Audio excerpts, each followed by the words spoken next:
এই ব্রাদার, এই এদিকে এদিকে এদিকে, আমি ডিবি পুলিশ। আরে ভয় পাওয়ার কিছু নাই। কি এই জায়গায় দাঁড়ানো কেন? কি ঘটনা ভাই? ওই এদিকে তাকাও, এদিকে তাকাও। কি ভাই, কোনো সমস্যা তোমার? একটু সমস্যা স্যার, ওই আমি থানায় এলাম রাত্রিবেলা ওই একটা মামলা করতে, তাহলে ওই মামলা করতে পারিনি। এখন আমি তো রাত্রে গাড়ি মাড়ি পাইনি, বাড়ি যেতে পারতেছি না। আর ওই আমার বাড়ির একটু সমস্যা হয়েছে, তাই টেনশনে এনে বসেছিলাম। মানে বাড়ির সমস্যাটা কি, এটাই তো বুঝলাম না। ছোট করে বলো, সমস্যাটা কি? আমার বাড়ির সমস্যা হয়েছে স্যার, ওই বুনির হচ্ছে বাড়ির কাছে বিয়ে দিলাম। এখন সে বোনাইটা ভালো না, খারাপ, নেশা মেশা করে, বুনিরে মারে, আর আব্বার কাছে খালি টাকার জন্য পাঠাই। এখন পরে বুনিরা আবার আজকে মাইরে মানে রক্ত মক্ত বেরোয় গেছে, একদম বাড়ি পাঠাই দিয়েছে।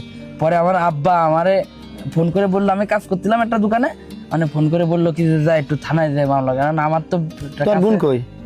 বোন বাড়ি, আমি মানে শহর থেকে মামলা করবো দেখে থেকে গেছি, টাকা মাকা ছিল না। এখন রাত কয়টা? রাত বাজে 1টা, তুমি এখনো বাইরে? আমি তো বাড়ি যেতে পারতেছি এখন না। পুলিশ তোমার কি বলছে? থানা পুলিশ তো কোনো একটা পরামর্শ দিয়েছে ভাই, কি বলেছে?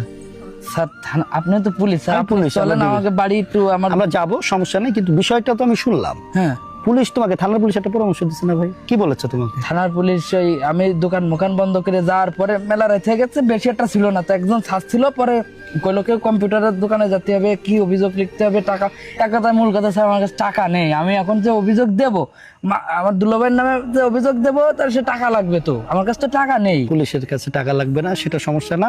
তবে আপনার যে বিষয়টা, এই বিষয়টা হচ্ছে কোর্টে মামলা করার বিষয়, এই বিষয়ে আপনি বলেন না, মামলা করতে টাকা লাগে তো স্যার।